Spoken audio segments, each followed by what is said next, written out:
Muy buen día tenga todo nuestro auditorio. Les damos la bienvenida a este espacio de divulgadoras mexicanas, en donde el día de hoy tenemos como invitada a la doctora Alitzel García Hernández, quien nos va a presentar el tema que ven en pantalla de nanofibras a dispositivos médicos.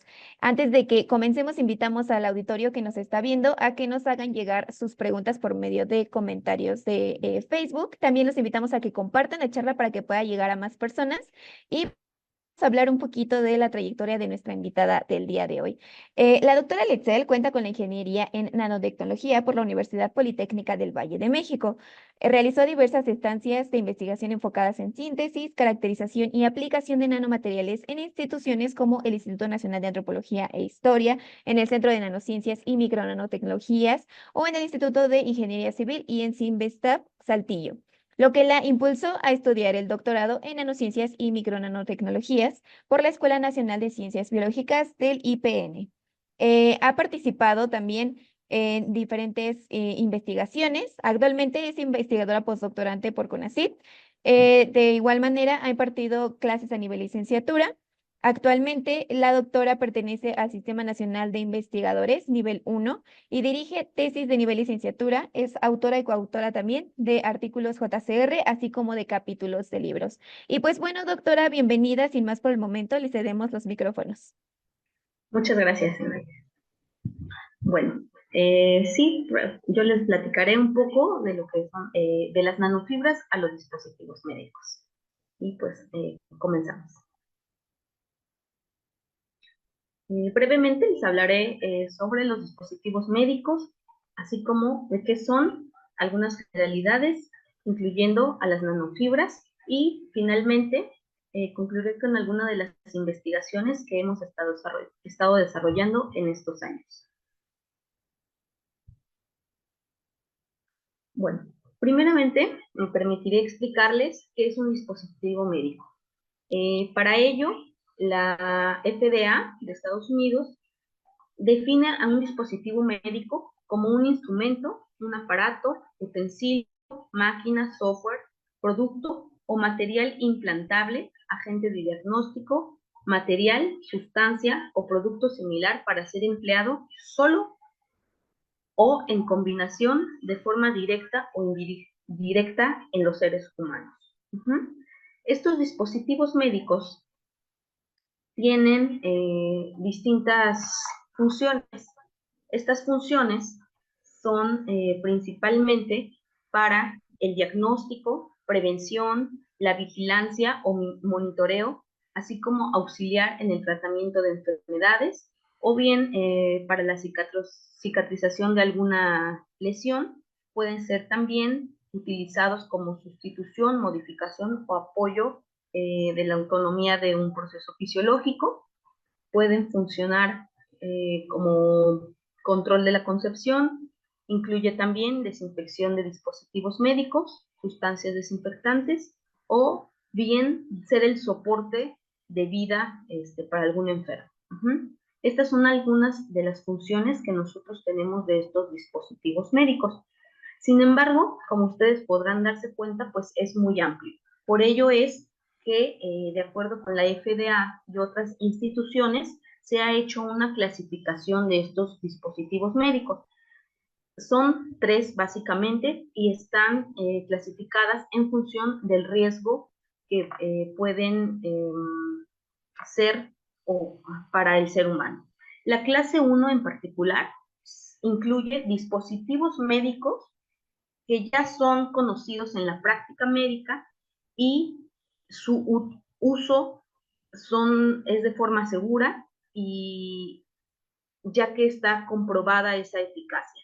Además, y muy importante, estos dispositivos médicos nunca son introducidos en el organismo. Algunos ejemplos de ellos tenemos al estetoscopio, el baumanómetro, otoscopio, los guantes que utilizan para hacer revisiones médicos, gasas, entre varios otros. La clasificación 2 está constituida por dispositivos médicos que, si bien también son conocidos ya en la práctica médica, pues estos sí se introducen en el organismo, pero permanecen menos de 30 días. Algunos ejemplos son las jeringas, algunos catéteres también, o inclusive estas sondas que se utilizan para hacer, o las bolsas, perdón, que se utilizan para hacer transfusiones sanguíneas. Dentro de la última clase, que es la clase 3, tenemos a dispositivos médicos que son nuevos o han sido recientemente aceptados en la práctica médica. Estos dispositivos se introducen al organismo y permanecen en él por más de 30 años, inclusive, por más de 30 días, perdón, inclusive años.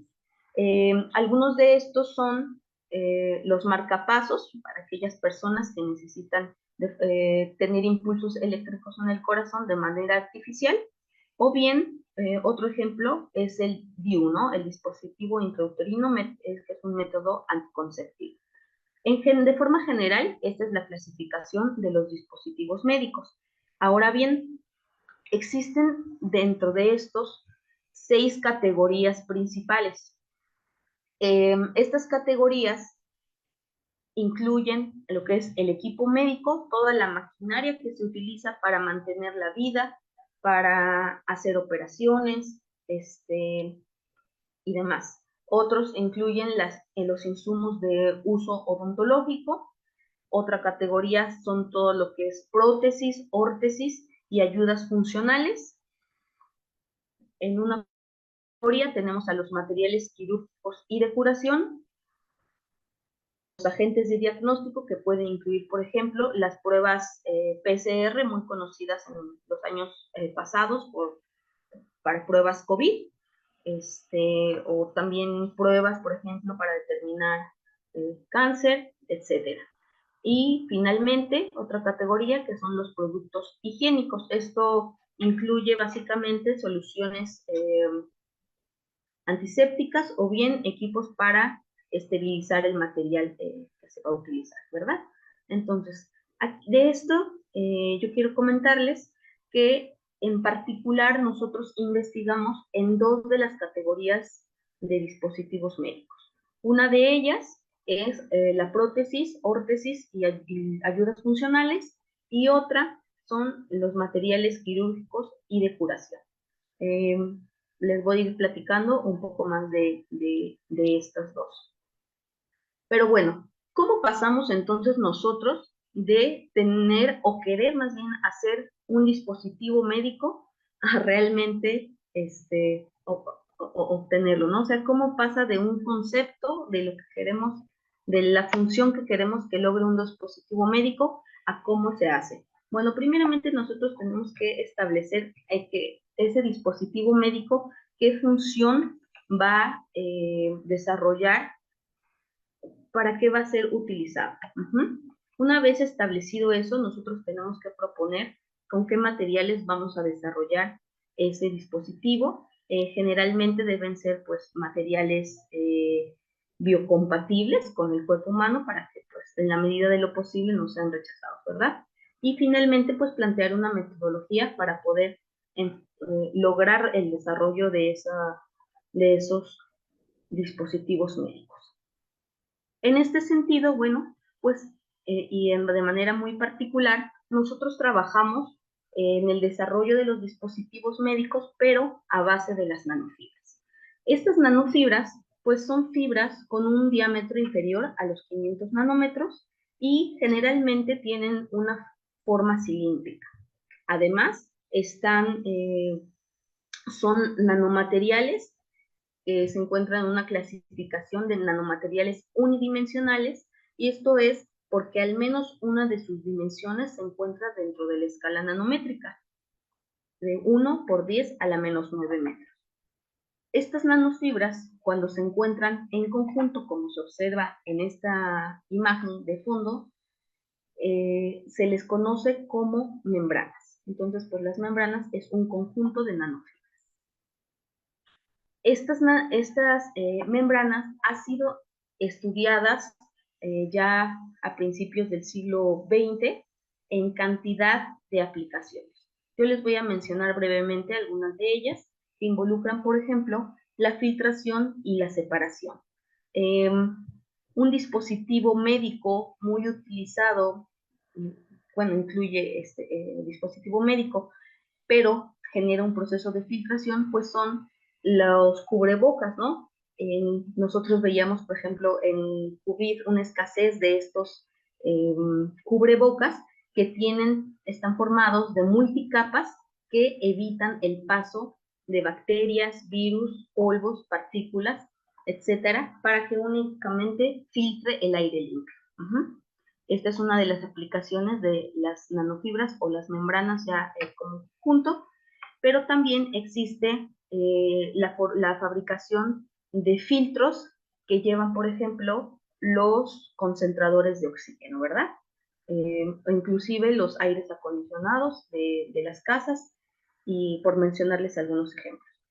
Las membranas también son utilizadas para la conversión o almacenaje de energía, por ejemplo, para la creación de superconductores, supercapacitores, como separadores de baterías, ya que debido a alguna de sus propiedades de las nanofibras, como un gran área superficial, pues esto permite un intercambio iónico eficiente, lo que permite que estas baterías tengan un proceso de carga y de descarga más rápido. También han sido utilizadas para celdas de combustible, nanogeneradores, en celdas solares, etc.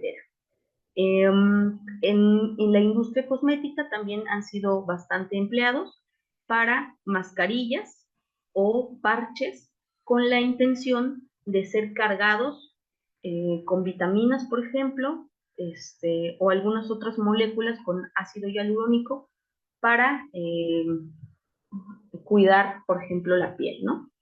En particular, en las aplicaciones biomédicas, nosotros tenemos que estas membranas han sido aplicadas para desarrollar materiales que nos permitan la regeneración de la piel, de músculo, de hueso, como apósitos de heridas o para la liberación de fármacos. Entonces, nosotros nos vamos a enfocar principalmente en el desarrollo o en la aplicación de estas membranas a base de nanofibras para aplicaciones biomédicas. Estas membranas, cuando son utilizadas en el campo de la salud, deben poseer ciertas características que las hacen funcionales para la aplicación deseada.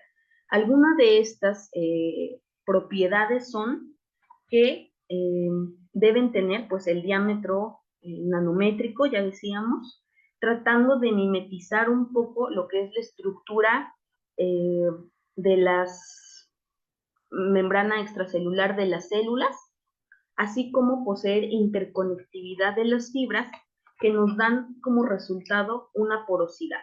Esa porosidad al tiempo, bueno, nos va a permitir la migración y el crecimiento de la diferenciación celular para poder soportar procesos de remodelación y crecimiento del tejido. Es importante que estén compuestas de materiales biocompatibles y biodegradables para que puedan ser aceptados por el organismo en donde van a ser aplicados y tener una buena función. En este sentido, bueno, pues las membranas o las biomembranas, ya en uso particular para medicina, han sido desarrolladas por distintos métodos. Algunos de ellos son los que ven en la pantalla del lado superior, como casting, autoensamblado, impresión 3D y electrospinning. Sin embargo, bueno, pues nosotros hemos estudiado que el electrospinning es una técnica sencilla y relativamente económica, por lo cual hemos nosotros decidido trabajar con esta. El principio de funcionamiento de esta técnica electrohidrodinámica es muy sencilla y para ello se requiere al menos de 3 equipamientos que son una fuente de alto voltaje, un capilar con solución polimérica, un rodillo colector que nos va a permitir al final colectar las fibras. Pero bueno, ¿qué pasa en este sistema? Nosotros necesitamos aplicar una diferencia de potencial o un voltaje entre el capilar donde se está suministrando la solución polimérica y el rodillo colector. Nosotros, al aplicar esa diferencia de potencial, estamos promoviendo que en la punta de esta capilar, generalmente es la aguja de una jeringa, de acero inoxidable o cobre, se forme una gota de la solución polimérica. Esa gota de la solución polimérica, al estar expuesta a un alto voltaje, y estoy hablando de alrededor de 10 a 20,000 kilovolts, pues se ve forzada a romper la tensión superficial, generando en la punta de esa gota un cono denominado cono de Taylor. Del lado de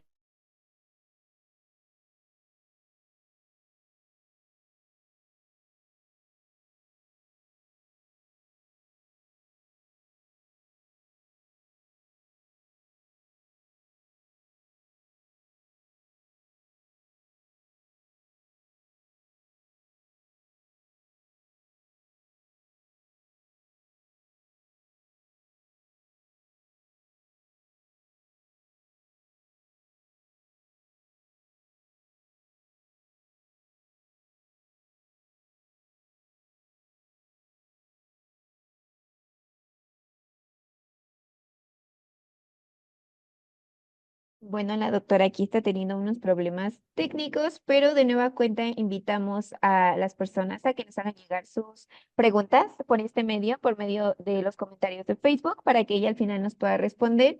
Y de igual manera, los invitamos al próximo encuentro de didáctica científica que el CITNOVA tendrá el próximo 3 de septiembre aquí en las instalaciones de CITNOVA.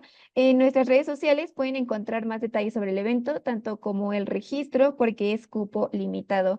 No sé si ya se encuentre con nosotros de nueva cuenta la doctora.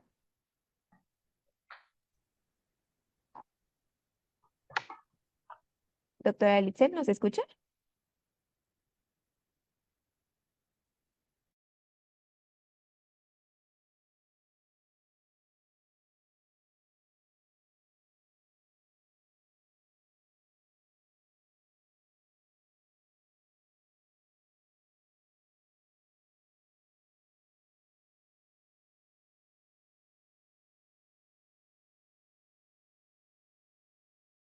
Me parece que ya se está reconectando con nosotros la doctora, pero pues igual, aprovechando el espacio, les invitamos a que nos sigan a nuestra nueva página de Instagram, en donde podremos estar un poquito más en contacto con todos ustedes, con todos los seguidores que tenemos aquí.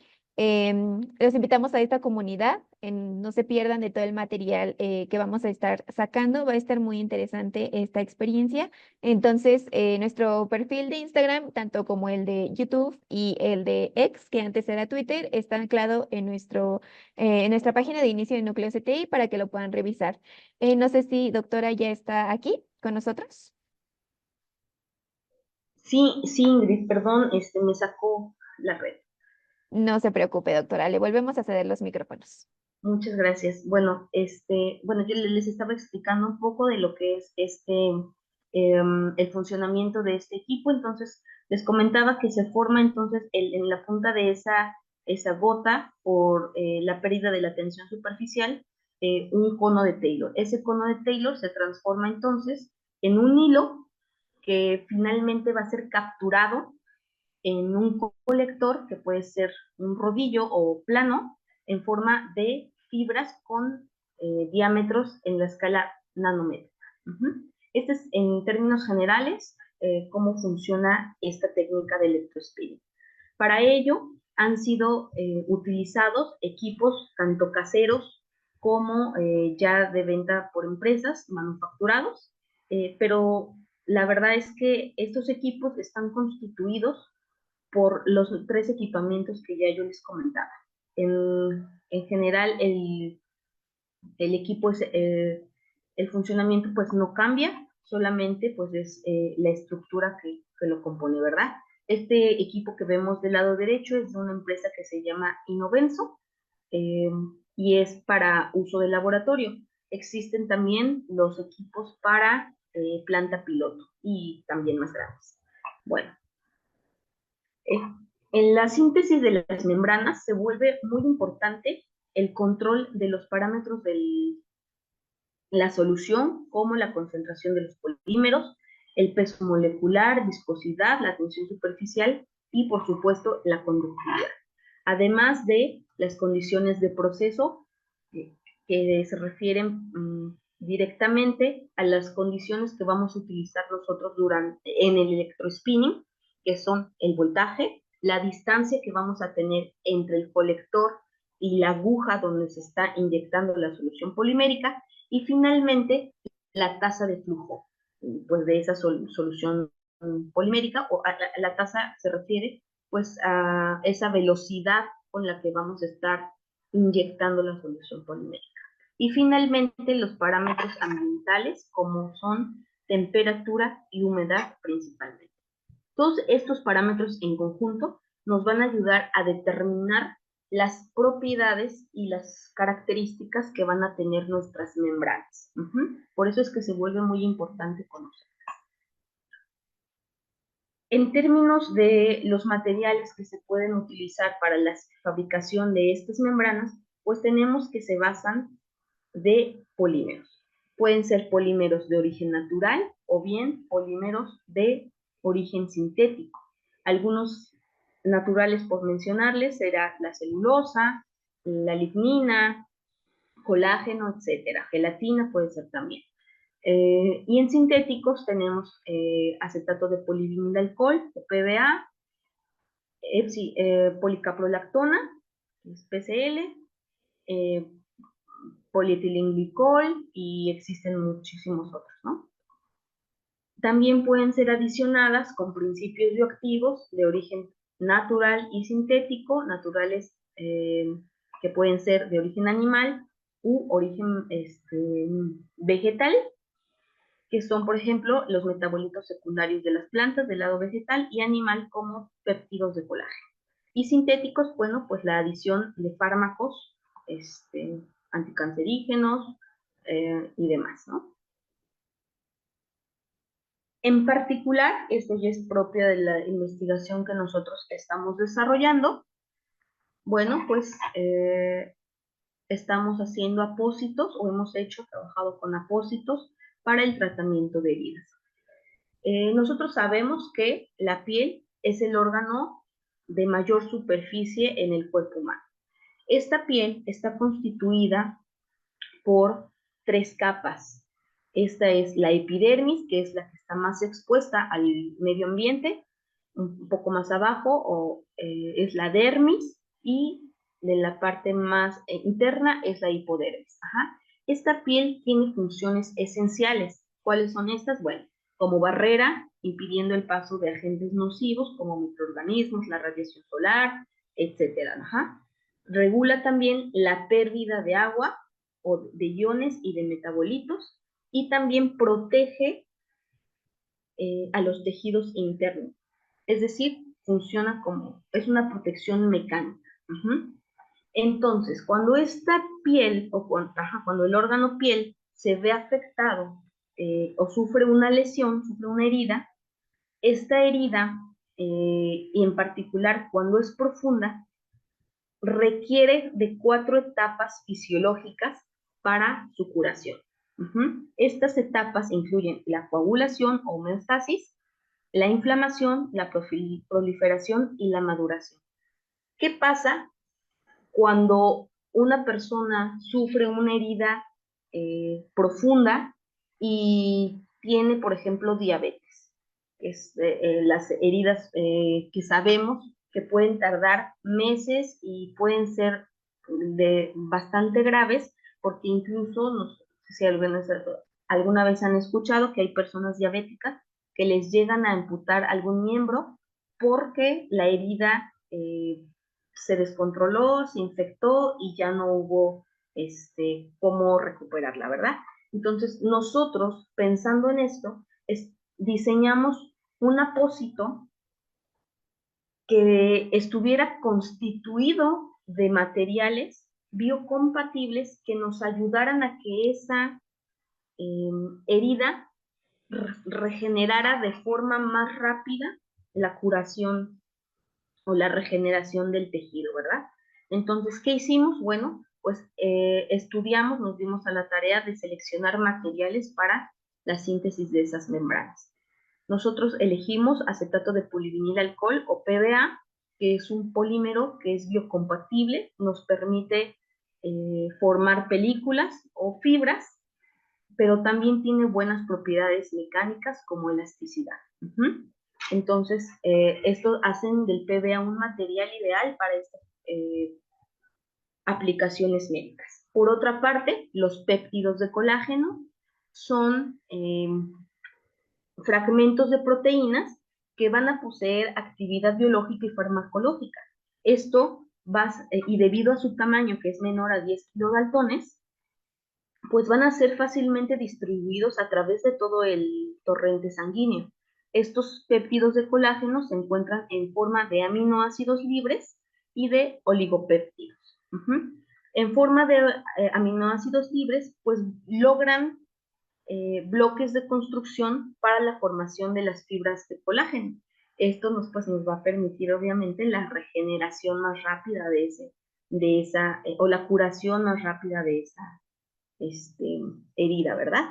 Y en forma de oligopéptidos, bueno, pues van a actuar como ligandos para unirse a los receptores y a los fibroblastos y así estimular la formación del nuevo colágeno.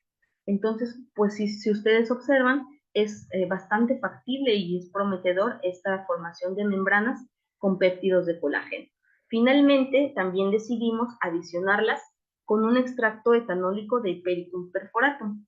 Esta Hipericum perforatum, bueno, pues es una planta que contiene metabolitos secundarios como la naftobiantrona, hipericina, hiperfurina y algunos otros, como flavonoides, que poseen actividad antiinflamatoria, cicatrizante, antimicrobiana, por mencionarles algunas. En este sentido, nosotros sintetizamos esas membranas conjuntando esos tres materiales y nos dimos cuenta que efectivamente podemos obtener nanofibras con tamaños alrededor de 300 a 400 nanómetros, ya cargadas con el extracto etanólico. Un efecto importante y llamativo que vimos en esta formación de nanofibras es que a medida que nosotros aumentábamos la concentración del extracto etanólico, bueno, pues la coloración de estas membranas también iba a aumentar.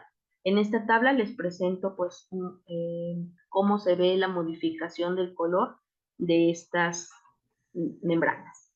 Además, otro aspecto muy importante, como ya se los mencionaba anteriormente, pues es la porosidad que poseen estas membranas. ¿Por qué? Porque esa porosidad me va a permitir a mí que la membrana tenga la permeabilidad adecuada y me permita también el paso de ciertas moléculas, ¿verdad?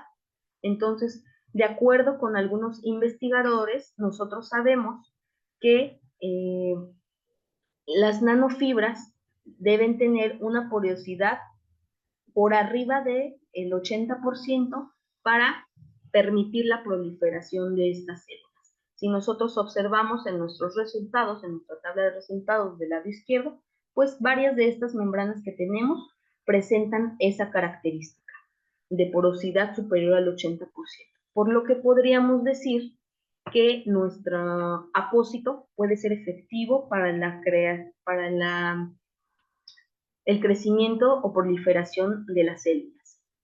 Además, haciendo estudios a partir de microscopía electrónica de barrido, determinamos que el tamaño de poro de estas membranas está entre 4.2 a 13.6 micrómetros, lo que de acuerdo con algunos autores permite eficientemente el crecimiento de fibroblastos y la neovascularización. Es decir, que se formen esos nuevos tejidos y por lo tanto preveemos que esto pueda ayudarnos a que la curación de estas heridas pues sea más rápida. Porque recuerden también que está compuesta de estos péptidos de colágeno que justo nos ayudan o nos favorecen en el desarrollo de estas fibras colágenas. Otro aspecto importante que evaluamos pues son las propiedades de barrera. Estas propiedades de barrera, específicamente la permeabilidad del vapor del agua, es la capacidad que tienen las membranas para dejar pasar el vapor a través de su masa, ¿no? Nosotros a lo mejor alguna vez nos hemos dado cuenta que cuando tenemos una herida, esa herida tiende a exudar, a liberar líquidos. Bueno, esto es normal, puesto que es un mecanismo que el cuerpo utiliza para iniciar con la homeostasis, que es todo este primer estado que yo les decía que logra el cuerpo, un estado de equilibrio, para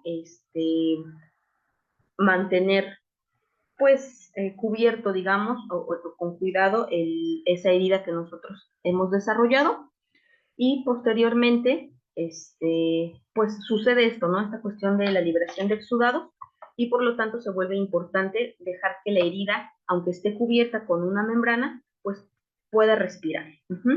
Esta tasa de transferencia de vapor es muy importante para las aplicaciones de tratamientos de herida, y de acuerdo con algunos autores sabemos que deben poseer un valor de entre 0.023 a 0.03 gramos por metro cuadrado por segundo.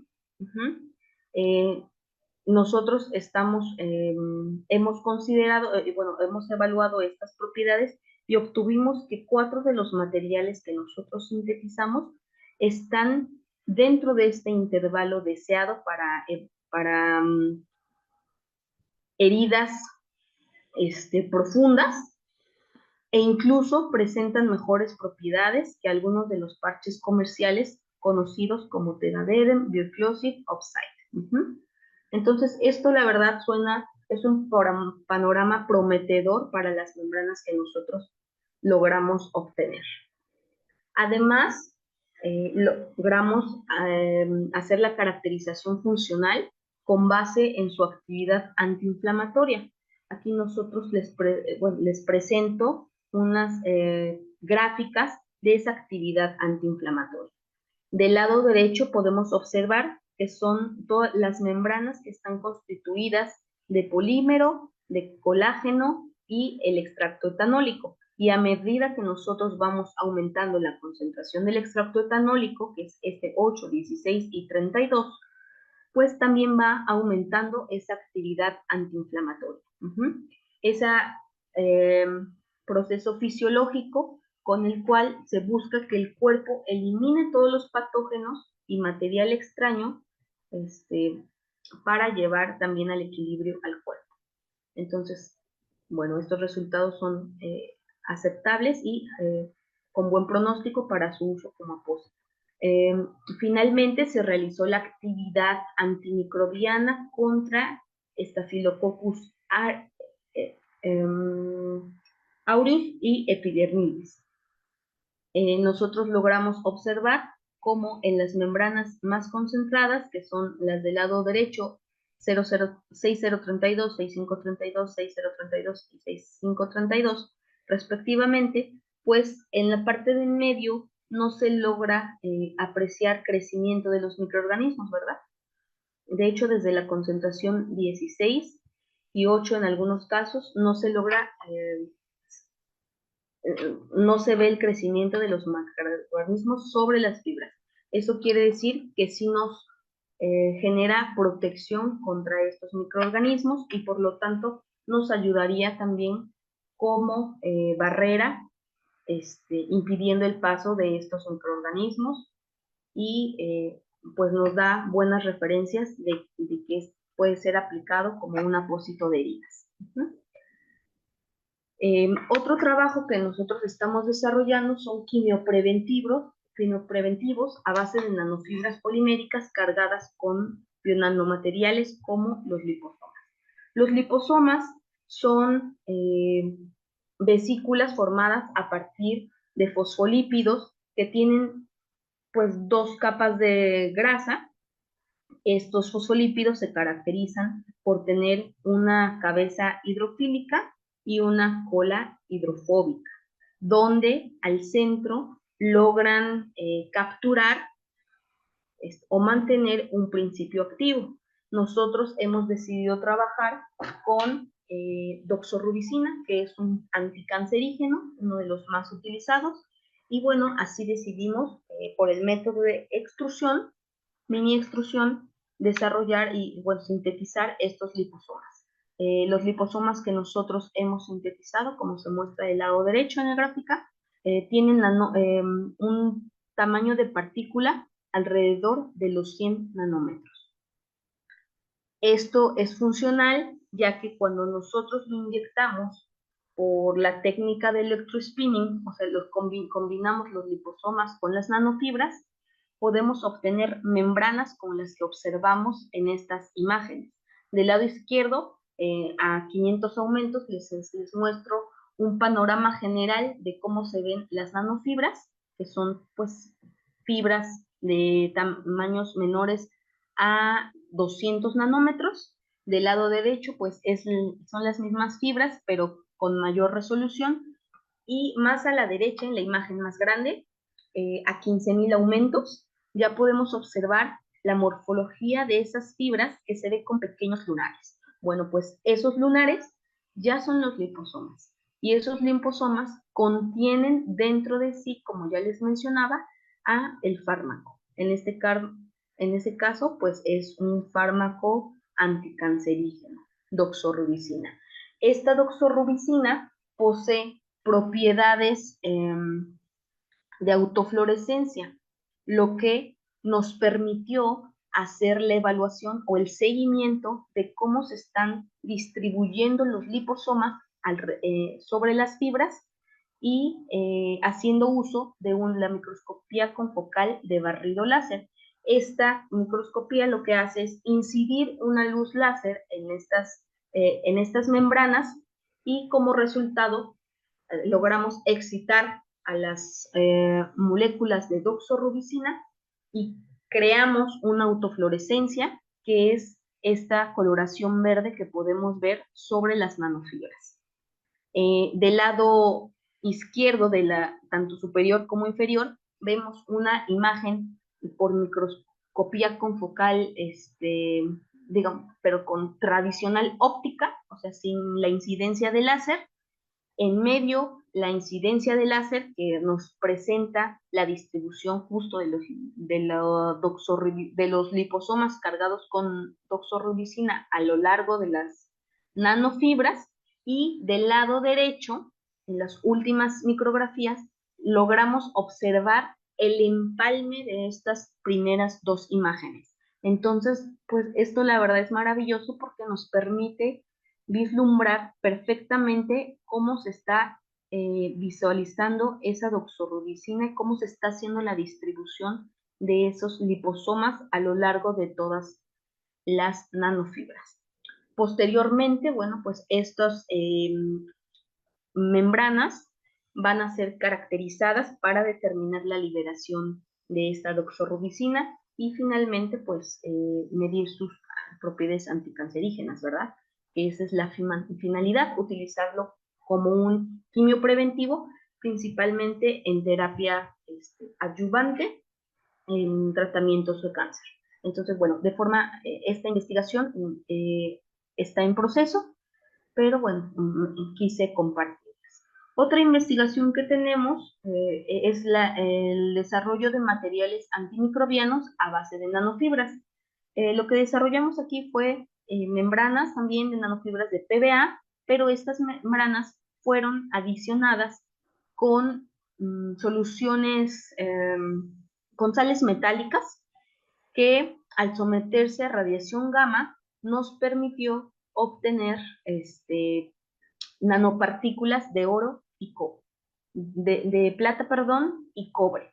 De hecho, si ustedes perciben, en los corchetes tenemos del lado izquierdo concentración de plata y del lado derecho concentración de cobre, y vemos que manejamos concentraciones de 0, 1 y 3 milimolar para plata y también para cobre.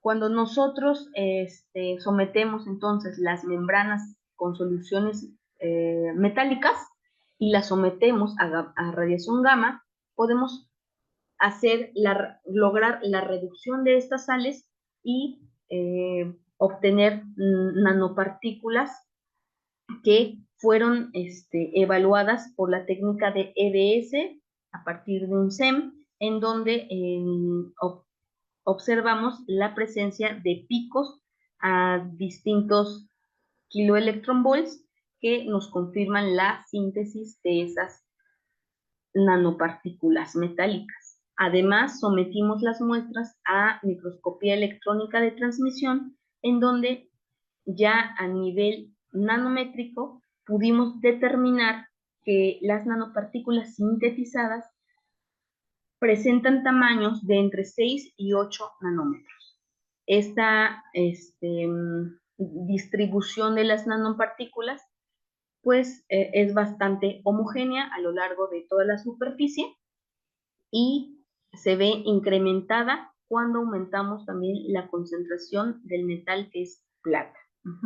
Y finalmente, del lado derecho les presento el gráfico de la actividad antimicrobiana de estas membranas con nanopartículas de plata y cobre a distintas relaciones que fueron evaluadas contra Escherichia coli. Si nosotros podemos observar, bueno, pues todas las membranas que tienen plata en mayor o menor relación, siempre presentan una buena actividad antimicrobiana.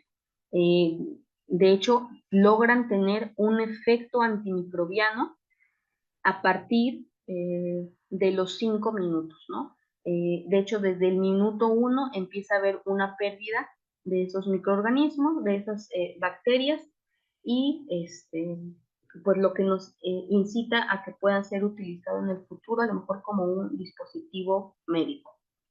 Finalmente, una alumna de doctorado, Génesis Salazar, está realizando un recubrimiento para implantes óseos. Muchas veces, por ejemplo, se utilizan implantes a base de metales. Sin embargo, estos metales no tienen la biocompatibilidad deseada. En este sentido, bueno, pues ella lo que hace es sintetizar nanofibras sobre metales que tienen las características de una prótesis y las recubre con nanofibras adicionadas con biovidrio. Esto está también en estudio, pero es bastante prometedor para el uso de prótesis y se basa pues justo en recubrir y darle mayor biocompatibilidad para que el rechazo a esas prótesis pues sea menor, ¿verdad? Entonces, bueno, pues esto es un poco de del trabajo que nosotros realizamos en el Centro de Investigación en Química Aplicada en Unidad Monterrey. Y les agradezco mucho su atención y estoy abierta a sus preguntas. Gracias. Doctora, muchísimas gracias, al contrario, por su presentación.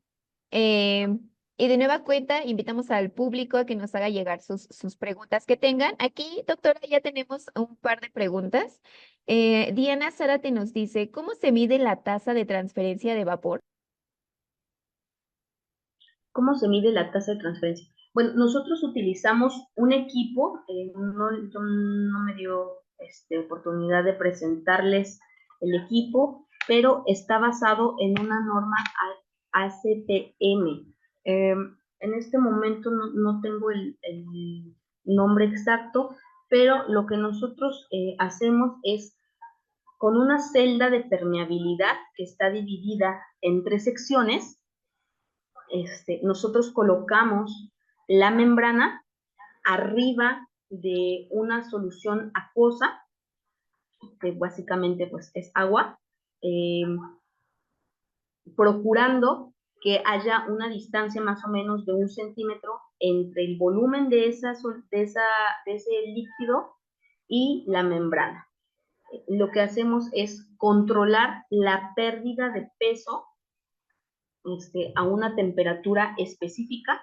En este caso lo trabajamos a 36 grados Celsius. Y lo que se mide entonces es la pérdida de peso en función del tiempo. Entonces hacemos ahí una relación de esa pérdida de peso en función del tiempo y es como logramos calcular. Esta permeabilidad al vapor de agua va a ser directamente proporcional también al espesor de la membrana que nosotros estamos utilizando. Pero en términos generales seguimos sí una norma ACTM. Gracias, doctora. De igual manera nos hacen la pregunta de la actividad antiinflamatoria, ¿cómo se mide? En este caso nosotros utilizamos un método in vitro que se llama HBRC, por sus siglas en inglés de Human Red Blood Cells, y se basa en, bueno, el procedimiento es tomar una muestra sanguínea de un paciente sano, son pocos mililitros en realidad, obviamente todo esto requiere de un protocolo que fue aceptado por el Comité de Ética de la institución y lo que se hace es promover la lisis de esos glóbulos rojos a partir del calentamiento. Cuando nosotros observamos una protección de la membrana hacia el rompimiento de esos glóbulos rojos al aplicar la temperatura, pues decimos que hay una protección antiinflamatoria. ¿A qué se atribuye? Bueno, en realidad este es un método espectrofotométrico o colorimétrico, digamos, que a medida que nosotros veíamos que la absorbancia disminuía, pues era mayor la protección de los glóbulos rojos porque no había lisis, no había rompimiento de esas membranas de glóbulos rojos y por lo tanto inferimos que debido a la similitud entre las células, bueno, pues hay un efecto de protección antiinflamatorio de esas membranas. Estas evaluaciones se hicieron de forma independiente, tanto en el extracto etanólico puro, digamos, y posteriormente en las membranas a las diferentes concentraciones de extracto etanólico. Muchas gracias, doctora. Y pues bueno, ya para terminar, ¿qué le podría decir a las personas que nos están viendo, a los jóvenes investigadores o a los jóvenes nada más, que les gustaría hacer un doctorado o qué consejo les podría dar para que ellos también se animen a hacer un posgrado? Sí. Bueno, pues primero que nada, muchas gracias por su tiempo, por darse la oportunidad de escuchar la charla. Espero que haya sido enriquecedora para ustedes y para aquellas personas que estén interesadas en este campo de la investigación, la verdad yo les puedo comentar que es bastante satisfactorio poder contribuir con un poco del conocimiento, que no se limiten a que no pueden realizarlo, aprendan, lean. Yo creo que todas las personas somos capaces de realizar todo aquello que nos propongamos, solamente hay que persistir. Yo creo que hay que aferrarnos un poco también a lo que nosotros deseamos realizar, y pues luchen por ello, ¿no? Eh, a veces los caminos son diferentes para todos, pero luchen por sus objetivos y por lo que quieren lograr. El campo de la investigación es muy bonito. Un día puede pasar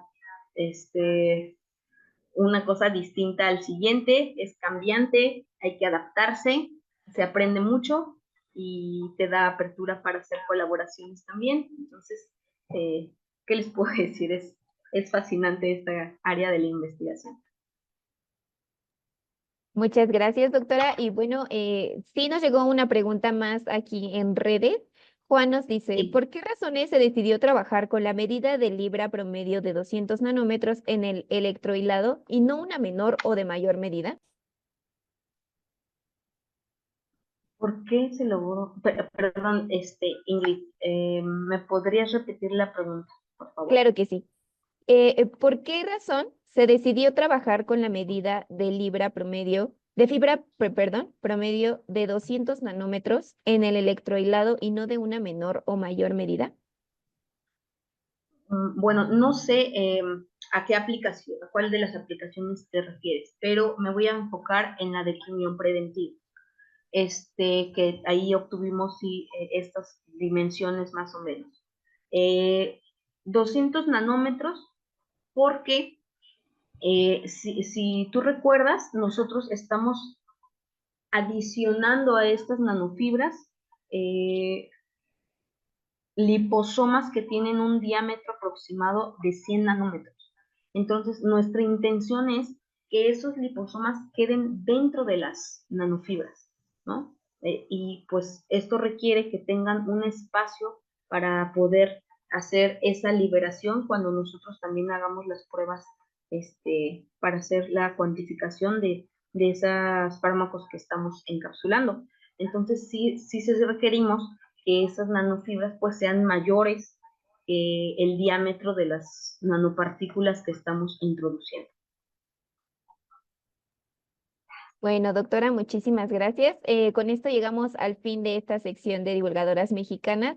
De nueva cuenta, doctora, le agradecemos mucho porque nos haya presentado este tema tan interesante en este espacio, por informar a todo nuestro público, a todos nuestros seguidores sobre estas aplicaciones en las que usted está trabajando. Y pues bueno, a todo nuestro auditorio también le agradecemos mucho por estar aquí. Doctora, a nombre del doctor Francisco Patiño Cardona, quien es el director general de aquí de Cipnova, le extiende un gran saludo y pues también le agradecemos mucho de su Muchas parte. gracias, Silvia. A Muchas ustedes. gracias y a todo el auditorio que tengan un excelente día. Hasta luego. Hasta luego.